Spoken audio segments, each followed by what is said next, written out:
Annabelle is real. One of the creepiest parts of the truly scary The Conjuring is the evil-possessed doll Annabelle of Ed and Lorraine Warren's spooky museum of trophies.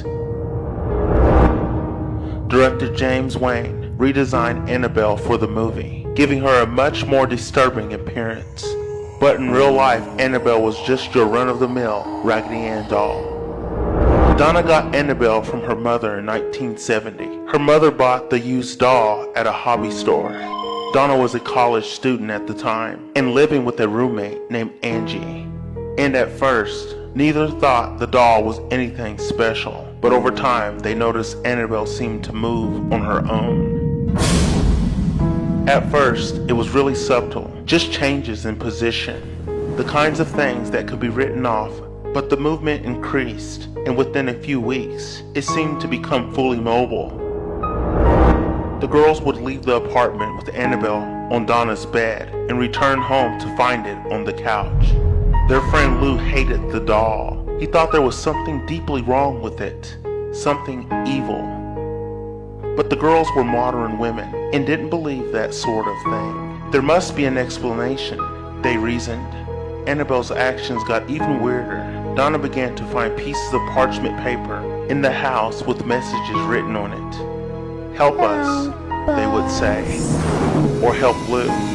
Just to make the whole thing that much creepier, nobody in the house had parchment paper. Where the hell was it coming from? The escalation continued. One night, Donna returned home to find Annabelle in her bed with blood on her hands. The blood, or some sort of red liquid, seemed to be coming from the doll itself. That was enough. Donna finally agreed to bring in a medium. The sensitive sat with the doll and told the girls that long before their apartment complex had been built, there had been a field on that property. A 7-year-old girl named Annabelle Higgins had been found dead in the field. Her spirit remained, and when the doll came into the house, the girl latched onto it. She found Donna and Angie to be trustworthy. She just wanted to stay with them. She wanted to be safe with them. Being sweet, nurturing types, they were both nursing students. Donna and Angie agreed to let Annabelle stay with them, and that's when all hell broke loose. Lou started having bad dreams.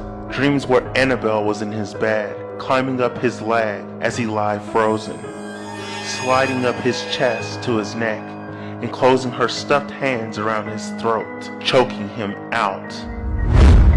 He would wake up terrified, head pounding like all the blood had been cut off from his brain.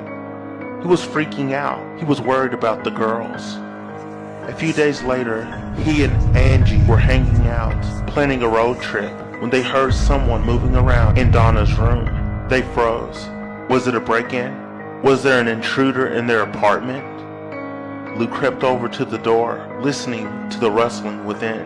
He threw open the door, and everything was as it should be, except Annabelle was off the bed and sitting in a corner. As he approached the doll, Lou was consumed with that feeling. A burning on the back of his neck that indicates someone was staring at him. He spun around, and no one was there. The room was empty. And then he had a sudden pain in his chest. He looked in his shirt and saw a series of raking claw marks, rough ditches in his flesh that burned. He knew Annabelle had done it. The weird claw marks began healing almost immediately. They were totally gone in 2 days. They were like no wounds any of them had ever seen before. They knew they needed more help, and they turned to an Episcopalian priest, who in turn called in Ed and Lorraine Warren. It didn't take the Warrens long to come to their conclusion. There was no ghost in this case. There was an inhuman spirit, a demon, attached to the doll.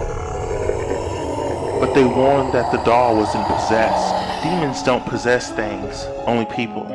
It was clinging to the doll, manipulating it, in order to give the impression of a haunting. The target was really Donna's soul.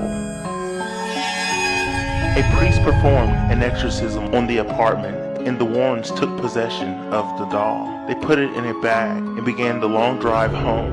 Ed agreed to stay off the highways because there was a concern that the demon might mess with the car.